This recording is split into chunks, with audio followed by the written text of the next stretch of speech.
Hi, I'm Eric Knorr, and welcome to True Technologist, where we talk with the creators of groundbreaking enterprise technology. With me today is Joel Spolsky, who's the co-founder of Stack Overflow and also Fog Creek Software, and the creator of Trello, a collaborative project management product that was sold to Atlassian last year. So my first question for you, Joel, is as a writer, you've written 5 books. You were the author of arguably the first successful programming blog 18 years ago. There was definitely competition at the time. There was competition, but yeah. you were wildly popular. So how did you develop that voice that people wanted to listen to? There I was pretty much just motivated by Dave Winer, who was really the first blogger. Right. And I guess he gets most of the credit. And just some friends telling me, hey, you have a lot of interesting things to say. And when I looked around and discovered that nobody was saying those particular things, it was really the Wild West on the web, and there was not a lot of people talking about good software development practices. And so I took an opportunity to write it up. And then I attribute most of my success to using a slightly larger font size than really felt natural, right. Which just made it nicer and easier to read, I think. And I got some of the older, more successful, more affluent readers through the use of Georgia 15 point. There you go. And that's the secret of my success. Yeah, but also, I mean, just clear, very direct writing. So yeah, I'm a fan. Thanks. So your blog actually predated the Agile Manifesto by maybe a year. Probably, yeah. And some of your first posts, like the Joel test, you touched on many of the same issues. Why then were the ideas of like continuous delivery that underlay the Agile Manifesto? Was that something in the air back then? I think it was starting to come out. So one way of looking at it is that there was a style of developing software that really came out of big engineering, like NASA projects. And that was kind of the best that anybody knew how to do if they knew anything. Method. Yeah, and it was referred to as waterfall. They didn't call it waterfall at the time. Waterfall was never used except in the negative. In other words, nobody's ever said we do waterfall. It's always been waterfall is what we don't do. Right. So nobody would ever own up to waterfall. But that was sort of this big engineering methodology of big projects. I think at the time I started, so in 1991, if you can figure out how long ago that was, I started working at Microsoft. And what I found is a company that really knew how to build software for the time, much, much better than anybody else did. And they were doing a lot of things that were just not the norm. Everything from like even just using version control, keeping track of bugs, writing specs, making detailed schedules. A lot of the kind of stuff that I wrote about was not well known outside of Microsoft and possibly other pockets. But almost anywhere I looked outside, I would find that they were doing it either in a, we just figured this out kind of primitive way, or they were adopting the methods of big engineering projects. I mean, a lot of programmers had lab notebooks where they wrote a handwritten notes in lab notebooks because of whatever their previous career had taught them to do. So a lot of what I just blogged about was stuff that was already the norm at Microsoft, but was not well known outside of that. And I think the Agile Manifesto caught some of that wave of saying, wait, why are we doing these things that make sense for a mission to the moon? Where there's no 7-Eleven in case you get there and discover that you need to buy some antihistamine or something. And that was appropriate for the mission to the moon, and it was not appropriate, as it turns out, for software where you can continuously deliver. And I think there's actually been another transition since then to the world of continuous deployment, where we're on the internet now and it doesn't really matter. You can deploy 38 times a minute. Right. So what do you think of the implementation of Agile over the years? Do you think it's been successful? What are some of the ways it's gone wrong? Parts of it. I mean, there were definitely some veer offs in wrong directions, I think. Pair programming is an example of something that's still only interesting to people in very small pockets and probably works for reasons that are not the same as the reasons that the pair programming people say it works. It works maybe more by social shaming than by actually making you more productive. I think that they had there was this thing called extreme programming, and there was a lot of devotion to, oh, you must never document anything, and you must never plan anything, and you must never, like write a spec in advance. And a lot of that was just made up to sell books, honestly, and didn't work then, and it won't work now, and has been, mostly forgotten, I think. Right. So arguably today, DevOps is sort of an extension of Agile. What do you see as the relationship between the two, and what's your assessment of the success of DevOps? Well, one thing I think about with DevOps is this idea that everything is becoming software, right? So treating the infrastructure, the hardware infrastructure, maybe your data center, as if it were hardware and it needs a different set of skills and a different set of ways of operating it relative to software, turned out to have been not correct. So for example, what Microsoft definitely thought when they were designing Windows NT as a server operating system was that the way you configure a server is that you pop up a dialog box and you find the right tab and you check a box, and then you hit apply, and then your server reboots.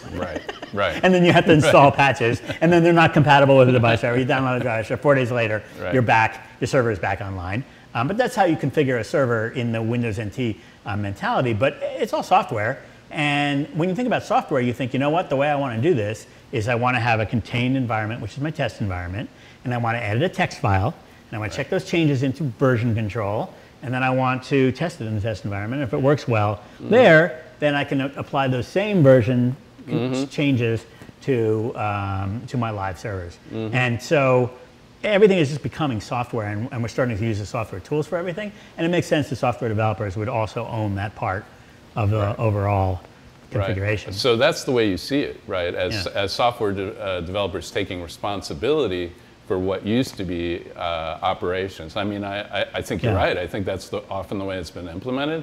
But there's also sort of a complaint that goes along with that. Well, you really want your best developers working on configuration, right?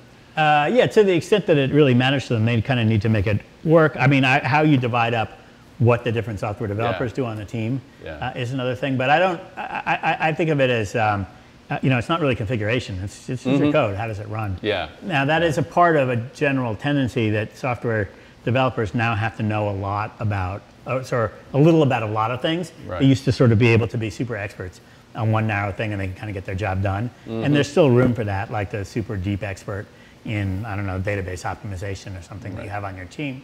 But also the number of technologies that you're likely to encounter as a software developer has ballooned incredibly. The number of programming languages that you may have to use has gone way up.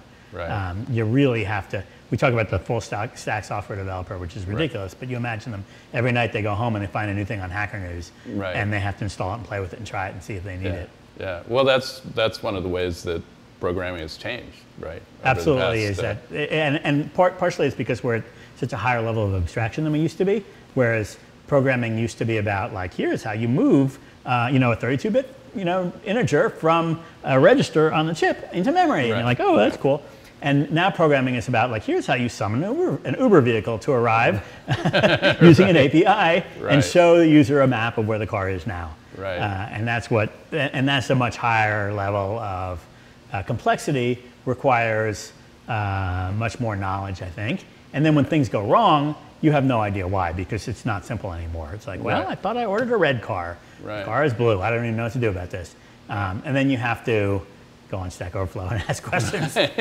Hopefully somebody else will help you out. I mean, so you've had, by creating Stack Overflow, by doing a developer survey, you've just had sort of a ringside seat on all these changes, right? So, I mean, how do you see the programming culture having changed, over the past decade or so? Well, I think it was always, the part that I like, and we definitely see this on Stack Overflow, and it goes back to the 80s and Usenet, and probably before that somewhere in the little labs where people were doing programming, was, why is this so complicated? Why does nothing ever work the way that we intended it to work? Why is there so much to know? Why is everything so mysterious here? The whole thing is like Saturday New York Times crossword puzzle.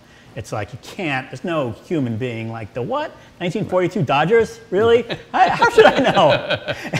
And that's just what programming is like all day long. And so we've become a very helpful community of like, there's got to be a forum for asking the questions and then getting the answers from other people. And that's really the the origin of Stack Overflow, but this is a field that couldn't operate without that. Right. And you can look at other fields, and I have not looked closely at them, but I would imagine heart surgery, for example, and they probably have a completely different mechanism of getting trained heart surgeons who are experts in their field. Probably they went to medical school, and then they probably did an apprenticeship, and then they probably kind of learned everything, and they're expected to know it. Right. They are Right. certainly not logging on to some kind of online website Right. in the middle of an open heart surgery. That's right. I mean, Stack Overflow that you co-founded with Jeff Atwood. Jeff Atwood, yeah. Right. I mean, it's such a simple idea, right? And you're the envy of every web publisher in the world. 50 million visitors per month. Yeah. Or users, actual. 50 million uniques, so we call it. And it's probably like 30 million people. Yeah. Yeah. Yeah. I mean, that's just an amazing number. Why did it take off? How did you achieve a network effect to get that Q&A going? There definitely is a network effect aspect there, which is a question of like, if I type a question, how quickly will somebody read that question that knows the answer and type it? And for that, you need a certain volume of people. And I think part of it, we launched in 2008. And as you led off with, I launched my blog in 2000. So I had 8 years of building an audience on the blog. Yeah. And that got me to the point where I had about 30,000 bystanders visiting every day. And if I published an article on my blog, over the course of a week or so, it might get 500,000 people to read it. And so that was kind of the initial seed audience. Right. And Jeff and I did a podcast, and we sort of built it up. He had his own blog as well. And we got everybody sort of excited about the first day and told everybody, all right, it's open now, get in there. Right. And a bunch of people sort of showed up on the first day. As many people as we could muster, but probably more than the average newcomer Y Combinator startup that has no audience could ever get to go to one place at one time. And by getting all those people in there, what happened is that people are like, all right, I got a programming question, I typed it. And other people were like, oh, there's some questions here to be answered. And so we avoided the whole empty restaurant syndrome at the beginning. But that was really the 8 years of work, behind the scenes, building that small audience that I think of as 30,000 people a day. Right. But then, the first day of Stack Overflow was 30,000. The second day was 60,000. Right. And then we were just adding 30,000 people a day for the first few months. And eventually, within a few years, actually, I think 4 months in, we went to a big Microsoft conference. And there were 5,000 people in the room in a Las Vegas convention at Microsoft Mix, I think it was. And we said, how many people use Stack Overflow? And it was like 1/3 of the people in the room raised their hands already. So within a few months, it was quite well known. And after that, now if I ask people how many use Stack Overflow, they just laugh. It's right. Everybody in the room would raise their hand. Absolutely. Water? Any of you use water? Exactly. No, it's an enviable position to be in, and now it's a whole family of products, right? Yeah. So we've got the whole Stack Exchange network, which is a whole bunch of topics that brings in another, let's say, 80 million additional uniques. Where do you see open source today? I know that's a pretty broad question, but the way the movement has evolved, its effect on developers, the way code is now just sort of open source code as sort of a modular thing. People just grab it and plug it in, right? Yep. Well, I think it's become very pragmatic. It's been, there used to be kind of the pragmatic branch, which was sneered at by the evangelical GPL branch that appeared to be trying to do something ideological that none of the pragmatists really cared about. The pragmatic probably won, but I mean, both sides win, so I don't know if you can talk about that. In my mind, one of the things that's happening is any company looks at the complete, they kind of look at their inputs and their outputs. A good example is Facebook, which, kind of one of their inputs is they need a good programming language, and they have a lot of code in PHP. So they created their own PHP compiler and runtime and environment for being really efficient with PHP, which is very, very valuable to Facebook. But it doesn't really differentiate Facebook from any other social network. It's not going to cause you to choose to use Facebook or not to choose to use Facebook. So that stuff is open sourced. And by making it open source, they reduce the cost of that input, kind of. So really other people and other teams, like Slack, for example, are contributing to the Facebook's PHP compiler. And they all sort of benefit in a way that also doesn't hurt any of them, because that's not how they distinguish themselves in the marketplace. Right. So I think every company looks at the stuff that's really core to their mission, and the stuff that's kind of context that they kind of have to do. And the stuff that's core to their mission, they still keep it completely proprietary. neither the Slack nor the Facebook code is in any way even remotely open source. But all the stuff that is not core to their mission, but they have to get it, but they don't really care. It's not going to make them win or lose, the so-called context. They can share and they can open source. And what do you think of the implications of serverless computing or functions as a service, if you prefer? All neat ideas. I mean, I think that... Do you think that's really going to take off? I mean, that's sort of the ultimate Legoification of programming. Do you think it's going to take off? I mean, all the clouds have it now. Maybe. I don't know if I want to really make bold predictions. I do know that I think there was a huge increase in productivity. Really, like C++ just refused to do this, but Java did it first, which is, and actually Visual Basic did it first, but I'm sorry. I just have to get that in there, which is memory management, which is like, as a programmer, why are you calling malloc and free? Why are you responsible for managing your own memory? You actually don't have to. The computer can keep track of all that. It will do a fine job. And actually Lisp started with it with garbage collection, but it was slow and awful. But eventually it got good. And after that, programmers were like, why would we ever deal with a pointer, manage our own memory? Again, that's just crazy talk. There's going to be another layer where like actually thinking about where your code runs and on how many servers and how much it gets distributed is something that is sort of nonsense for a programmer to ever think about again. Because the idea of, if you just pick some kind of programming environment, I don't know what it is, whether it's like a Lambda kind of thing or like just running functions in the cloud or any of the other scaling type ideas. At some point, we're going to be surprised that anybody actually had to figure out if I'm putting my load on the cloud, I'm going to do anything to decide how many servers it lives on or what it's going to take to make it run efficiently. Like I just want to write arbitrary code that can scale arbitrarily and then get one bill from Amazon at the end of the month. Right. Yeah, I mean, that's where we're headed. So, I want to make sure we got in a discussion about Trello. Okay. Because that's your another one of your creations. Yeah. And that's another product that sort of took the world by storm. What was it about in terms of its popularity, the metaphors within the product that appealed to the developer community in particular?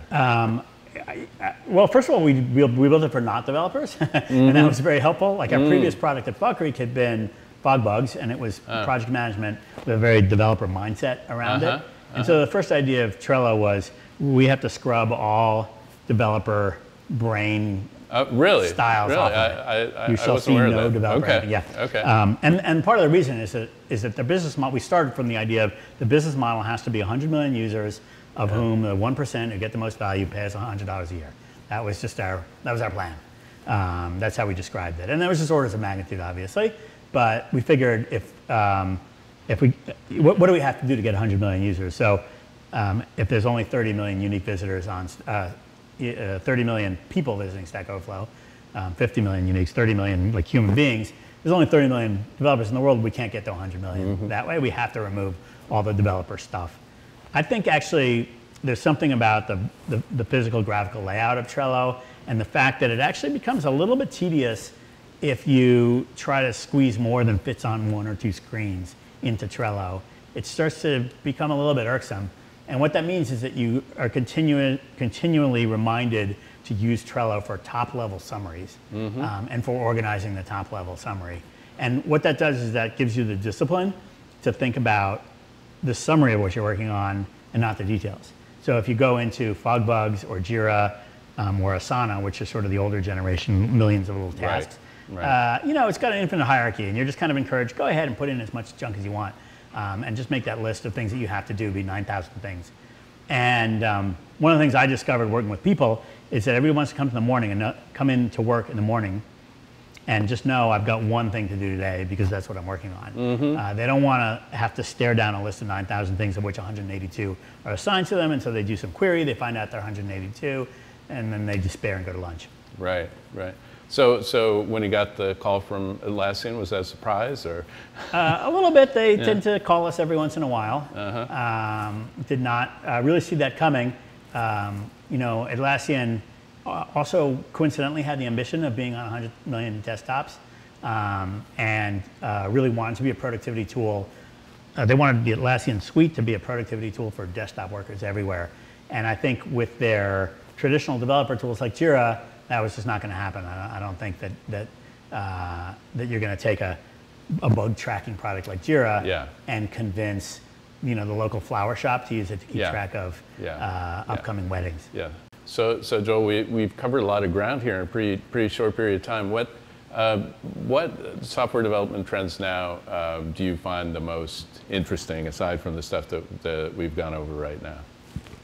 One of the things I'd really like to see is getting some simpler, easier tools, because one of the things that, if there's 30 million people on Stack Overflow, there's probably only 15 million programmers in the world, 12 million programmers in the world. There's not that many programmers. And who are the rest of those people? I mean, they're people that have been forced to program for some reason. Somehow it's important in their life to actually write code. And the developer tools that I look at, most of the developer tools, they might start out kind of simple, but they just get more and more complicated, because somebody submits a patch, if it's open source, and says, hey, I got a pull request. Why don't you add this little thing? It's just a command line argument. It does a whole different thing in a whole different, more complicated way. The tools become more and more esoteric and more complicated. Right. And as such, they're still maybe more and more powerful to the rocket scientists in the field. To the average person who's trying to get things done with coding, all that is just unnecessary complexity that just creates a higher and higher barrier to entry. So, one of the things we're trying to figure out at Fog Creek still is how to make programming really simple for the people that are maybe not so professional. Maybe they're learners. Maybe they just need to get code to do something for them, because the future is code. Mm-hmm. And so when you think about, for example, you think about version control, Git, the history of version control is a history of more and more complicated systems that are more and more powerful. Right. And indeed, I mean, Git itself is really not that simple, is it? No, in fact, it's got one extra layer of complexity just in the most routine actions, where like committing and then pushing, and then pulling, and then the previous generation of CVS, you committed and you were done. CVS and SVN, it was just one step. So there's an extra step there in the distributed version control, and it makes it much more powerful. It makes the mergers work better, but it's just crazy in terms of how much you have to know to just get started. Right. And I feel sad thinking about kids in boot camps trying to learn how to program. Right. And the first week is struggling with Git, and probably half of them quit. So when you think about that, what does version control give you? The ability to collaborate with multiple people and to have a history that you can go back on when you make a mistake. Think about Google Docs for a second. Right. It has both of those things. Any number of people can edit the same Google Doc, and you can go back to old versions. And it's done in a super simple way that everybody can understand. In fact, there is no user interface to collaborating. You just both open the same file, and you just both hammer on it. And it's not as powerful as the programming thing. But it's good enough for like 95% of the use cases, not for the super pros or the moon launch. So that's the idea behind Glitch, which is a Fog Creek product, which is like, you know what, don't use version control. How about just you all edit the same file? This is a new product from you? It's a new product from Fog Creek Software. What's the name again? Glitch. Glitch. Glitch.com. Okay, perfect. Okay. Which you may remember because it was the name of the game behind Slack. Oh, yeah. So we took the domain name from them. Oh, okay. They weren't using it. That's Glitch. Great. And the CEO of Fog Creek now is Anil Dash, so that's his project. Really, I'm still the chairman. But I really think that the history of programming, there's often been a product that's out there that is supposed to be the easy-to-use product. I mean, COBOL was the first incarnation of this in the 50s, believe it or not. And then Visual Basic for a long time. And then Java for a while before that became, within 1 year, the most complicated thing on earth. But we've really left behind all of the Visual Basic programmers. And that's what Glitch is sort of meant to do is, hey, this is not your life. It does not need to be unbelievably powerful. You don't need to use Git, because if you're collaborating, it's with one other person for half an hour a day. We can build a system that's massively more powerful because you don't have to learn any of those things. You can just dive right in and get started. Right. So what else can we expect from Stack Exchange and from Fog Creek in the coming year? So Fog Creek is increasingly going to be focused on Glitch, which I think is just like a whole next generation programming environment. It's based on JavaScript, by the way, so it's not a weird programming language or libraries. You just use the same programming language everybody else uses. Right. The environment is much, much easier. Stack Overflow will continue to focus on how can we give you places to ask your private questions as well as the questions that can be asked publicly. In addition to all the other stuff we do here, like you know, we have an advertising product. If you want to reach developers, you can advertise on Stack Overflow. What else have we got? Trello. No idea. I sold it. Okay. I hear it's doing pretty well under its new ownership. I do too. All right. Well, Joel Spolsky, I really appreciate you talking with me. It's been a real pleasure. Thank you very much for having me. It's a pleasure to be here. All right.